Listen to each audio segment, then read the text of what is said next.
물음 1은 매출 총이익률법 문제입니다. 자, 보면 X1년 말 결산을 앞두고 홍수로 인해서 상품 대부분이 소실되었고 남아있는 상품 원가가 5만원입니다. 그래서 5만원 빼고 나머지는 다 상품이 소실돼 버렸죠. 홍수 발생 당일에 목적지 인도 조건 매입한 원가 2만원의 상품이 운송 중이었습니다. 자, 목적지 즉 도착지 인도 조건 매입 상품인데 이건 아직 운송 중이기 때문에 목적지 즉 도착지에 도착을 하지 않았죠. 도착지에서 즉 목적지에서 인도가 돼야만 매입 처리를 하는데 아직 도착이 되지 않았기 때문에 매입 처리가 되지 않은 겁니다. 그래서 매입 처리도 되지 않고 아직 운송 중이기 때문에 이 부분은 사실상 여기서 이 홍수로 인한 재고자산 손실금액 구하는 거하고 전혀 무관한 거죠. 아예 고려할 필요가 전혀 없는 겁니다. 자, 그 다음 상품 원가의 125%에 해당하는 금액으로 상품을 판매하고 있다. 이거 주의하셔야 돼요. 예를 들어서 원가가 100원이면 매가가 얼마라는 이야기입니까? 판매가가 원가의 125%니까 125원에 판다는 이야기죠. 자, 그러면 이익은 25원입니다. 자, 따라서 이 경우에 매출 총이익률은 몇 퍼센트입니까? 매출 총이익률은 매가를 기준으로 매출액을 기준으로 해서 계산하죠. 그래서 매출액이 100%일 때 이익의 비율 이게 매출 총이익률이죠. 그래서 125분의 25 하면은 매출 총이익률이 20%입니다. 매출 원가율은 80%가 되겠죠. 자, 그래서 원가의 125%에 해당하는 금액으로 상품을 판매하는 경우에 여기서 25%는 보통 원가가산율 또는 이익가산율이라고 하죠. 그래서 이 25%를 매출 총이익률로 착각하시면 절대 안 됩니다. 이렇게 별도로 따로 생각해 가지고 매출 총이익률을 구해야 돼요. 그래서 여기서는 매출 총이익률이 20%이고 여기 나온 25%는 원가가산율 또는 이익가산율이라고 하는 개념이죠. 그래서 매출 총이익률 여기서는 20%라는 거 주의하셔야 되겠습니다. 자, 그 다음 X1년 초 재고 실사를 한 결과 기초재고가 원가 100만원이었어요. 자, 이런 문제는 재고자산 T계정 그려서 접근하시는 게 제일 쉽습니다. 자, 기초재고 원가가 100만원이었습니다. 그래서 요거 100만원 표시하고 지금 이 재고자산 계정은 당연히 원가로 표시를 하는 거죠.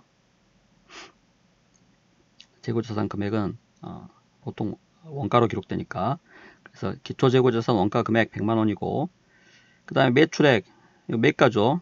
직접 들어가는 금액이 없습니다. 물론 매출원가 구할 때 고려는 되겠지만 매출액이 직접 들어가지는 않죠.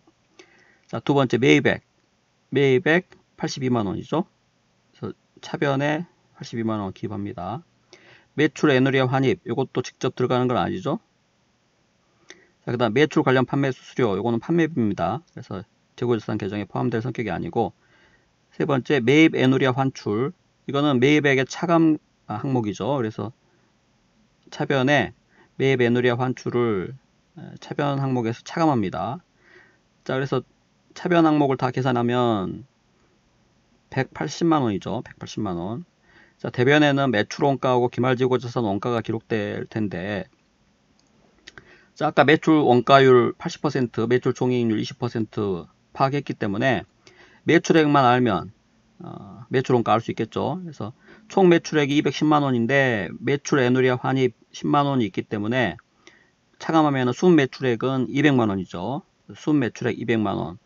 자, 거기에 매출 원가율 80% 곱하면 이게 80% 곱하면 160만원이 매출 원가가 됩니다. 그래서 요거를 이제 네 번째로 매출 원가를 구한 거예요. 자, 매출 관련 판매 수수료 요거는 판매비라는 거 주의하시기 바랍니다. 판매비이므로 여기 고려될 성격이 아니죠. 만약에 문제에서 따로 뭐 X1년 당기순이익에 미치는 영향 물어보면은 그때는 판매비를 차감해 가지고 그 당기순이익에 미치는 영향을 고려하면 되겠습니다. 근데 여기서는 지금 직접적으로 고려될 성격이 아니라는 거죠. 판매 수수료는 판매비라는 겁니다. 따라서 차변 대변 대차 일치시켜 보면 기말재고자산 원가로 있어야 될 금액이 20만원입니다. 20만원. 자, 그런데 다 소실되어 버렸고 남아있는 상품이 5만원이기 때문에 재고자산의 손실금액이 그 차액 15만원이죠. 20만원 있어야 되는데 남아있는 금액이 5만원 뿐이기 때문에 15만원이 홍수로 인한 재고자산 손실금액입니다. 15만원. 자, 이와 같이 이 재고자산 계정 그려서 접근하시는 게 보통 재고자산 문제는 가장 알기 쉽습니다. 자, 한 가지 주의하실 점, 보통 매입 운임하고 매출 운임 관련돼 가지고 출제 가능성이 상당히 높습니다. 꼭 주의하시기 바랍니다. 만약에 매입 운임이 주어지면 이 매입 운임은 매입의 가산 항목이죠. 그래서 이게 차변의 매입 운임을 여기 매입에 가산해서 기록을 해야 됩니다. 자, 근데 매출 운임 같은 경우는 판매비입니다. 판매비. 그래서 단기 순이익에 미치는 영향을 구할 때 판매비로서 차감을 할 수는 있는데, 여기서 매출 운임이 발생했다고 하더라도 여기서 직접 고려되는 것은 전혀 없어요. 그래서 매출 운임은 판매비이다. 매입 운임은 매입의 가산 항목이고 매출 운임은 판매비이다. 꼭 두 개 비교해 가지고 정리해 두시기 바랍니다. 자, 그 다음 물음 2번을 보면, 자, 미이행 계약과 손실부담 계약 이 개념을 좀 먼저 보겠습니다. 보통 일상적인 구매 주문은 이행하지 않은 경우에 그냥 일방적으로 해약하더라도 어떤 보상할 필요가 없죠.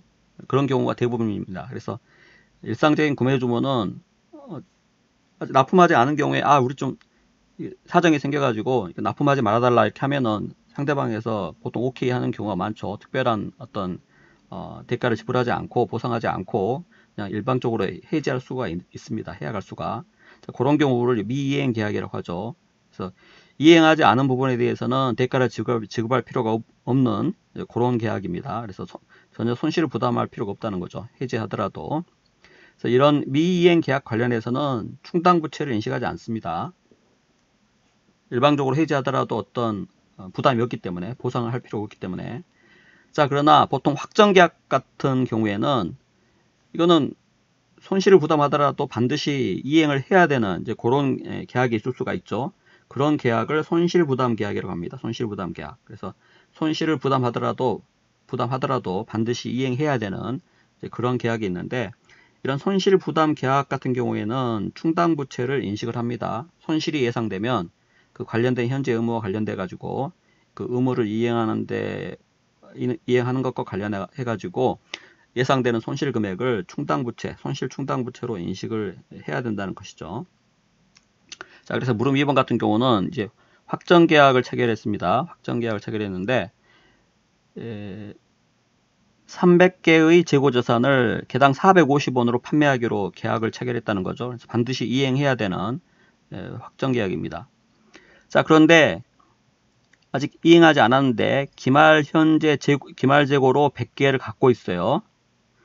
그리고 200개는 아직 재고로 보유하고 있지 않기 때문에 외부에서 구입해 가지고 납품을 해야 되겠죠. 그래서 이 100개 보유하고 있는 100개와 관련해 가지고는, 자, 보면 이 장부상 원가는 500원인데 개당 손실현 가치는 400원입니다. 자, 그리고 확정계약 이행 위한 확정계약을 이행하는데 판매 비용이 없어요. 자, 그래서 이게 확정계약이 아닌 일반적인 경우라면 장부상 요 100개의 평가손실 구할 때 원가가 500원이고 손실현 가치가 400원이기 때문에 우리 원가하고 손실현 가치 중 낮은 금액으로 측정하죠. 그래서 여기 100원만큼 재고자산 평가손실을 인식을 해주면 될 건데 500원하고 400원의 차이.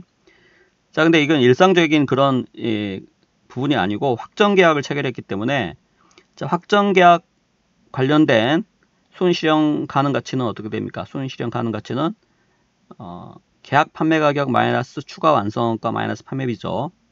그래서 확정계약의 판매 가격이 450원이고 추가적인 완성원가는 없습니다. 판매비도 없죠. 그래서 이 계약 판매 가격 450원이 이 확정계약과 관련된 이 기말재고자산 100개의 손실형 가능 가치입니다. 그래서 이 400원은 그냥 일반적인 확정계약이 아닌 일반적인 경우를 말하는 거고, 여기서는 확정계약 체결했기 때문에 450원이 손실형 가능 가치라고 봐야겠죠. 그래서 기말재고로 보유하고 있는 100개와 관련돼서는 원가가 500원, 손실형 가능가치가 450원이므로 개당 50원만큼 평가 손실을 인식해야 됩니다. 그래서 100개니까 5,000원만큼의 재고자산 평가 손실을 인식해야 한다는 거죠. 자, 근데 보유하고 있지 않은 200개는 외부에서 구입해야 되는데 구매 시 개당 550원 예상되죠. 그래서 550원에 구매해가지고 450원에 납품해야 되므로 그 200개와 관련해서는 100원씩 손실이 예상되죠. 그래서 200개와 관련해서는 100원씩 손실이 예상되므로 총 예상되는 손실은 2만원이죠. 그래서 손실부담 계약 손실 2만원이 예상되므로 이 2만원은 손실 충당부채로 인식을 해야 한다는 거죠. 그래서 괄호 1번에서는 X1년 당기손익에 미치는 영향 물어봤기 때문에 자, 재고자산 평가 손실 5,000원, 그 다음에 손실부담 계약 손실 2만원에서 합해서 25,000원이 당기손익에 미치는 영향, 이렇게 답하시면 되겠고, 자, 그 다음 회계처리를 요구했죠. 자, 회계처리 차변에 재고자산 평가 손실 같은 경우는 차변의 평가 손실, 대변의 재고자산 평가 충당금, 보통 이렇게 충당금 설정해서 회계 처리를 하죠. 그래서 재고자산 평가 충당금은 재고자산의 차감 계정이죠.